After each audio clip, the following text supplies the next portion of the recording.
প্রচণ্ড গরম, এই গরমে সত্যি কিচ্ছু ভালো লাগছে না, সারাক্ষণ ঠান্ডা খেতে মনে হচ্ছে। কিন্তু বাবু ঠান্ডা খেও না বেশি, ওইটাই খাও। আচ্ছা দে না, ওটা দে না, ওকে দে, ওইটুকু তো চাইছে, দে। আচ্ছা বাবি, এ বাবি, বাবি, বাপরে কি ঝামেলা, বাপরে বাপরে, ভালো লাগে না। পেঁয়াজ দিয়ে খাবি? আচ্ছা তুই খেয়েছিস, ওইটাই নিবি, অন্যটা নিবি না। প্রচণ্ড গরম, এই গরমে না স্নান করলাম এই মাত্র। আর শুরুতেই যদি এত গরম হয় তাহলে মানুষের সমস্যার শেষ নেই। আর এই গরমে জল খেতে বলছে, লেবু খেতে বলছে, আমার তো জল খেতে মনেই থাকছে না। জল খাবো কি, জল খেতে মনেই থাকছে না। আর এই দেখো স্নান কেনা হয়েছে, ও কি আরাম, আহা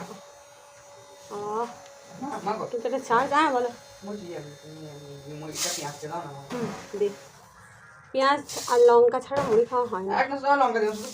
শুধু পেঁয়াজ? গরমে পেঁয়াজ খাওয়া ভালো, আমার ছেলে খাচ্ছে শুধু তা না, তোমরা সবাই খাবে। গরমে পেঁয়াজ খাওয়া ভালো, গরমে পেঁয়াজ খেলে রোদ লাগে না গায়ে বলে। হ্যাঁ হ্যাঁ মাখাবো, আমার না তোমার মধ্যে একসঙ্গেই মাখাবো। গাছটা রাস্তার ধারে হয়েছিল, আমি তুলে নিয়ে এসে লাগিয়েছি, কি সুন্দর ফুল ফুটতে লেগেছে দেখো। মানে একটা দিক দেখছি যে মরে গেছে, আর একটা দিক কিন্তু বেঁচে আছে, কিন্তু ফুল ফুটতে লেগেছে, এটা খুব আনন্দের বিষয়। আর এই যে আমার এই টগর গাছটায় ছোট্ট ছোট ফুল ধরে, এই টগর গাছটা থেকে আমার মনে হয় যে টগর গাছগুলো আমরা বাড়িতে লাগাই ওইগুলোই ভালো। আর জবা গাছটা একবার দেখায় কেমন গোলাপের মতো ফুল ফুটেছে দেখো, চারদিকে প্রচুর ফুল ফুটেছে, কী যে ভালো লাগছে, হা হা হা, প্রচুর ফুল ফুটেছে। ওই দিকটাতেও প্রচুর, শুধু এই সামনের দিকটা না। হ্যাঁ অন্ধকার, আমি তো কিছুই দেখতে পাচ্ছি না। ওই যে দেখো বাইরের দিকেও প্রচুর ফুল ফুটেছে, প্রচুর প্রচুর, একটা দুটো নয়, অগুন্তি। চলো ঠাকুরকে ফুল দেব। পুজো হয়নি এখনও, 9:30 বাজে, স্নান করলাম তো দেরিতে। হ্যাঁ, হরে কৃষ্ণ কৃষ্ণ কৃষ্ণ হরে হরে, হরে রাম রাম রাম হরে হরে। আমার বাড়িতে কিন্তু ফুলের অভাব নেই, এই জবা ফুল, টগর ফুল, বেলি ফুল ফুটছে এত সুন্দর। আমি তো একটা টবে বেলি ফুল লাগিয়েছি, সেই টবটা সকাল হলেই ঘরে ভরে দিই, কারণ প্রচণ্ড রোদ, সেই রোদের মধ্যে থাকলে পরে এমনি একটু ঝলসে যায়। আর ঘরে রাখলে পরে যেটা হয় সেটা হচ্ছে দারুণ একটা গন্ধ, সারাক্ষণ ঘরটা একদম মোমো করে গন্ধতে। যে নাম সে নাম কৃষ্ণ ভুলে গেছে সব। শ্রীকৃষ্ণের সব থেকে প্রিয় ফুল নাকি করবী ফুল, আর এই করবী ফুলও কয়েকদিন আগে একটু বেশি বেশি ধরছিল, কিন্তু এখন একটু দেখছি কম পরিমাণে ফুটছে। কয়েকদিন একটু বেশি বেশি পরিমাণেই ফুটছিল, এখন একটু কম পরিমাণ হয়ে গেছে।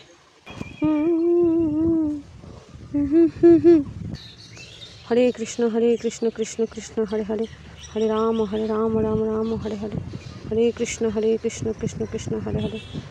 এই দেখো বলছিলাম না যে বেলি গাছটা ঘরের মধ্যে রেখেছি, এই যে দেখেছো ফুল ফুটে রয়েছে কি সুন্দর, আর ঘরের ভিতরে দারুণ সুন্দর একটা গন্ধ ছড়িয়ে পড়ছে। আমার ভোলেনাথ, এই যে ভোলেনাথ এখানে চুপটি করে বসে থাকে। জল নিয়ে চলে এসেছি, এই জলটা তুলে রাখি।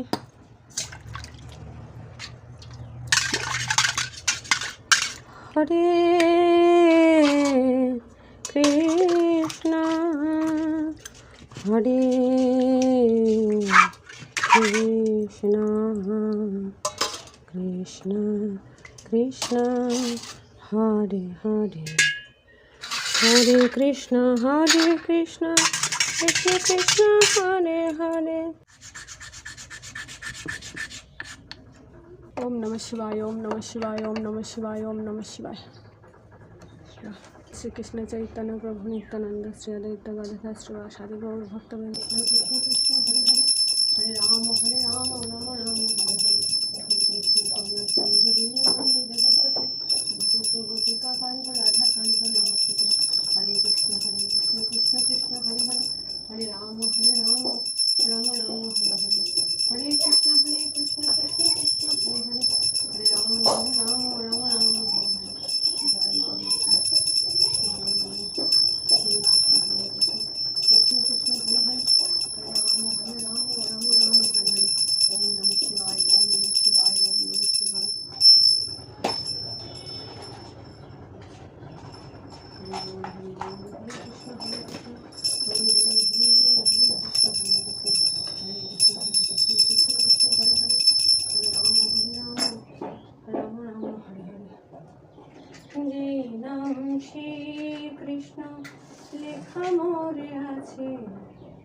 কপালে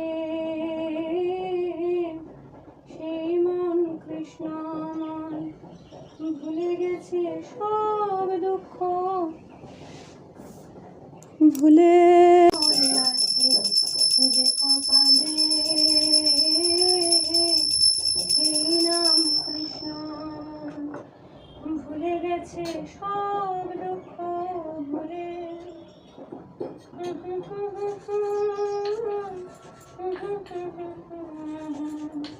সব ভুলে নিয়েছি তো তোমারই শরণ।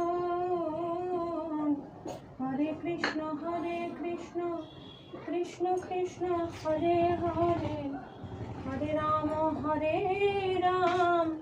রাম রাম হরে হরে।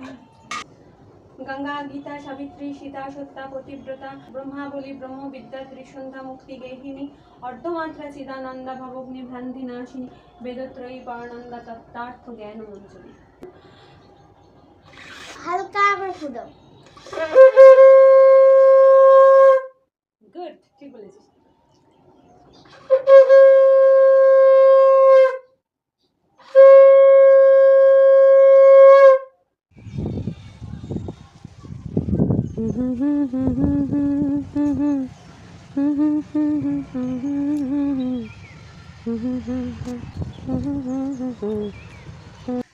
দেখো, পুজো মানেই অনেকের কাছে ঢং, অনেকের কাছে ন্যাকামি, অনেকের কাছে অনেক কিছু, কিন্তু আমার ব্যক্তিগতভাবে যেটা মনে হয় যে পুজো মানে হচ্ছে আত্মতৃপ্তি।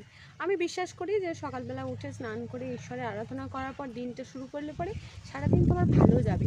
এই যে মনের বিশ্বাস, এই বিশ্বাসের জন্য আমি ভালো থাকবো। তো এইটাকে অনেকে খারাপ ভাবতে পারে, অনেকে আবার ভালো ভাবতে পারে। তো যারা এই পূজা অর্চনায় বিশ্বাস করো না তাদেরকে বলছি যে তুমি অন্য কিছুতে বিশ্বাস করো। তুমি বিশ্বাস করো যে আমি পুজো ছাড়া এটা করলে ভালো থাকবো, তো তাতেই তুমি ভালো থাকবে। আমি বিশ্বাস করি সকালে উঠে ঈশ্বর আরাধনা করার পর দিন শুরু করলে আমি ভালো থাকবো। তো এই ভালো থাকাটাই তো আমার স্বাধীনতা থাকতেই পারে, এই ভালো থাকার চিন্তা ভাবনাটাতে তো আমার স্বাধীনতা থাকতেই পারে, তাই না? তাই অনেকে অনেক বাজে কমেন্ট করে ভিডিওতে, অনেকে অনেক কিছু বলে, তো তাদের উদ্দেশ্যে কথাগুলো বললাম। তো যাই হোক, আমি বিতর্ক করছি না যে ঈশ্বর কোথায় আছে না আছে, আমি বিতর্ক করছি না।